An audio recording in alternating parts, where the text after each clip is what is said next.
किसान भाइयों, आज सेब से केंद्रित बात ही करेंगे और रोगों से संबंधित। जैसे आप जानते हैं कि आजकल प्रदेश के विभिन्न भागों में सेब जो अखरोट से ऊपर वाली अवस्था पे है और वही अवस्था विभिन्न भागों में ये चल रही है। सेब में 3 प्रमुख रोग हैं जो आजकल आपको बगीचे में देखने को मिलेंगे। वैसे तो सेब में कई तरह के रोग आते हैं, लेकिन आजकल कहीं कहीं पे स्कैब का आपको संक्रमण देखने को मिल सकता है। फिर हमारे जो असामयिक पतझड़, जिसको हम प्रीमेच्योर लीफ फॉल कहते हैं, वो कुछ वर्षों में ये जो अल्टरनेरिया लीफ स्पॉट्स हैं वो भी देखने को मिलते हैं। बाकी जो हमें किसानों से कई बार फ़ोन के माध्यम से, ईमेल के माध्यम से और टेलीफोन और दूसरे माध्यमों से कोई समस्याएं उनकी हमें मिलती हैं, उसका भी हम थोड़ी सी चर्चा इस बात में कर लेंगे।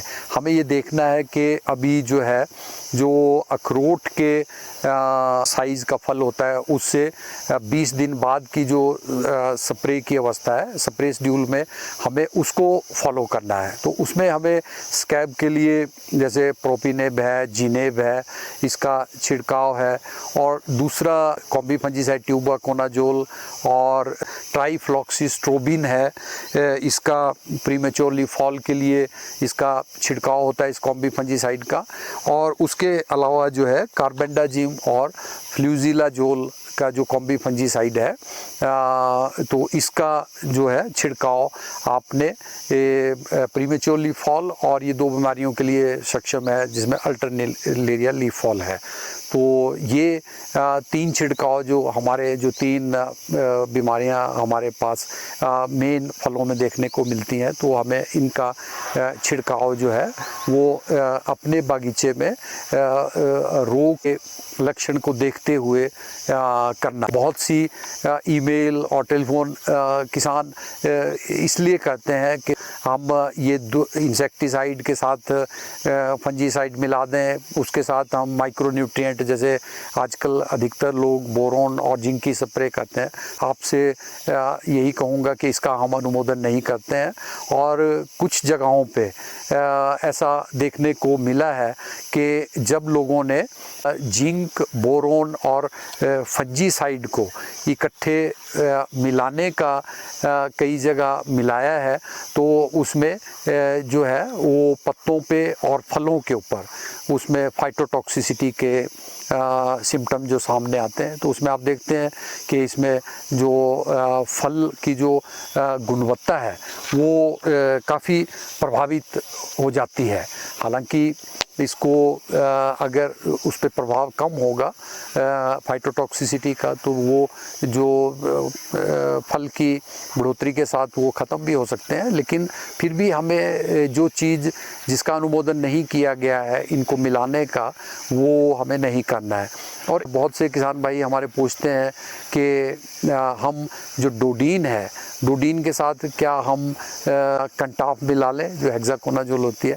तो डोडीन के साथ हमें कंटाफ नहीं मिलाना है। और वो अगर हमें कोई भी कॉम्बी फंजीसाइड, जैसे मैंने अभी भी जिक्र किया, जैसे लस्टर है, कार्बेंडाजिम प्लस फ्लूजिलाजोल है, तो अगर वो कॉम्बी फंजीसाइड उस अवस्था में चाहिए तो वो मार्केट में उसमें मिलती है कॉम्बी फंजीसाइड, और उसी तरह उसको स्प्रे शेड्यूल में उसका अनुमोदन किया गया है। तो हमें मिलाना नहीं है।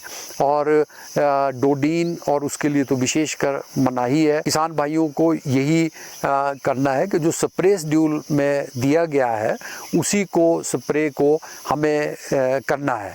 और वो भी तब जब हमें लगता है, क्योंकि हम सेब की खेती काफ़ी वर्षों से करते हैं और हमारे किसान भाई बहुत प्रबुद्ध हैं, तो हमें अगर रोग के उसकी आशंका बगीचे में होती है, अन्यथा हमें ये प्रयत्न करना है कि अगर स्प्रे की आवश्यकता नहीं है तो हमें कम करना है। और कुछ फंजीसाइड जैसे फ्लूजिलाजोल है, तो उसमें प्रिवेंटिव और क्यूरेटिव दोनों क्षमताएं हैं। तो एक तो रोग को क्योर भी कर सकती है, अन्यथा मैक्सिमम जो फंजीसाइड होते हैं जैसे प्रोटेक्टिव होते हैं, तो वो जब तक उनका पौधे के विभिन्न भागों के ऊपर वो घोल की मात्रा है तब तक वो रोकने में सक्षम होते हैं। लेकिन हमें जो जो फल की इस समय अवस्था है तो उस समय पत्तियों के ऊपर तो ऐसी अवस्था नहीं आती है कि हमें क्यूरेटिव, लेकिन फलों के ऊपर क्योंकि बढ़ोतरी हो रही है तो उस समय ये जो क्यूरेटिव एक्शन वाले जो फफूंदनाशक हैं वो अधिक कारगर है और वो स्प्रे शेड्यूल में उसको वो दिया गया है। पिछले दिनों में जैसे किसान भाइयों ने एक जैसे सुई की तरह धब्बे जो हैं, सुई की तरह पिन हेड जिसको हम बोलते हैं, उसकी तरह कुछ धब्बे फल के जो वॉलनट ग्रीन जो फल की अवस्था है उसके ऊपर दिखाई दिए हैं। तो ये धब्बे जो है, और कई बार इन धब्बों के चारों तरफ थोड़ा सा हल्के लाल रंग का एक दायरा सा भी बना होता है। हम इसको डिसऑर्डर कहेंगे क्योंकि ये डिजीज़ नहीं है। तो डिसऑर्डर हम तब कहते हैं जब उसके साथ कोई पैथोजन इन्वॉल्व नहीं होता है। तो ये तापमान की वेरिएशन और दूसरे जो हमारे कई कारण होते हैं, जैसे बगीचे में कई बार कोई सूखे की स्थिति है वो है, तो कई कारण मिलके जो है जो हमारे उसकी वेरिएशन होती है उसकी वजह से इस तरह के लक्षण आ सकते हैं। तो इसमें जब हम नियमित रूप से कोई भी कॉम्बी फंजीसाइड कोई भी स्प्रे कर रहे हैं तो हमें इसके लिए अतिरिक्त किसी स्प्रे करने की आवश्यकता नहीं है। और ये स्पॉट छोटे छोटे होते हैं क्योंकि इनका नाम ही इस डिसऑर्डर का लेंटिसेल स्पॉट है।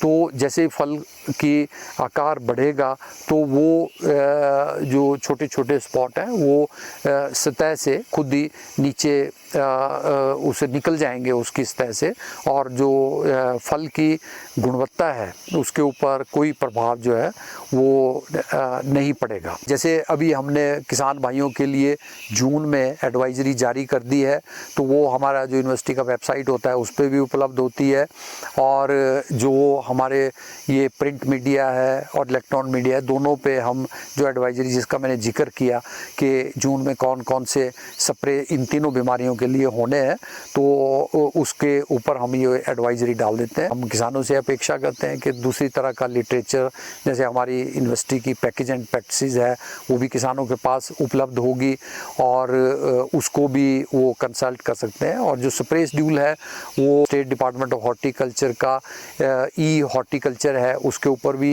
उपलब्ध है था। जो भी हमारे बागवानी अधिकारी फील्ड में कार्यरत हैं उनके पास भी इसकी प्रिंटेड कॉपी जो है उपलब्ध रहती हैं, तो उसको भी वो कंसल्ट कर सकते हैं। हमें पता है कि ये जो बीमारियां हैं ये जब अधिक नमी होती है, बारिश वाला मौसम होता है तो उसके साथ ये वो होता है। तो आजकल जो भारत सरकार द्वारा जो मौसम की जो सूचना है वो हमें काफ़ी एक हफ्ते के पहले तक मिल जाती है और हमें उसका पता होता है कि भाई इस तरह का बादल बारिश वाला इस तरह का मौसम रहने वाला है। तो उसको भी हमारे किसान भाई उसको ध्यान में रख सकते हैं ताकि वो उस तरह से अपने स्प्रे शेड्यूल का वो निर्धारण कर सकें कि हमें स्प्रे जो है कब करनी है। और इसी तरह के उपायों को ध्यान में रखते हुए और किसान भाई जो है अपने जो फलों की है वो पूरी देखभाल बगीचों की करें। कहीं पे उनको कोई प्रॉब्लम आती है तो बीमारियों की प्रॉब्लम आती है, कीड़ों की प्रॉब्लम आती है, या जो हमें छिड़काव करते हैं दूसरे माइक्रोन्यूट्रिएंट्स वगैरह के, तो जिन जिन विभागों से संबंधित हैं, जैसे माइक्रोन्यूट्रिएंट का वो फ्रूट साइंस विभाग से, कीड़ों का है तो एंटोमोलॉजी विभाग से, और बीमारियों का लगता है तो वो प्लांट पैथोलॉजी विभाग से। किसानों से ये आग्रह करूँगा कि वो जब भी कोई सिम्टम्स वगैरह और वो पत्तियों में देखते हैं ऐसे रोगों के, क्योंकि जो हमारे प्रमुख रोग हैं उनके तो लक्षण उनको तकरीबन याद होंगे, तो वो हमारे जो कृषि विज्ञान केंद्र हैं, जो क्षेत्रीय अनुसंधान केंद्र, तो इस तरह कहीं भी। और ऐसा नहीं है कि अगर वहाँ पे हमारे जो पालमपुर विश्वविद्यालय है उनका भी कहीं पे कृषि विज्ञान केंद्र है तो वहाँ पे भी संपर्क कर सकते हैं, क्योंकि वहाँ पे भी उसी तरह के विशेषज्ञ मौजूद होते हैं। और उनकी गाइडेंस जो है, आपसे ये आशा करता हूँ कि आप जो अनुमोदित जो हमारी टेक्नोलॉजीज़ हैं उनका उपयोग करेंगे और अपनी फसल को सुरक्षित रखेंगे ताकि हम अधिक उत्पादन प्राप्त कर सकें। धन्यवाद।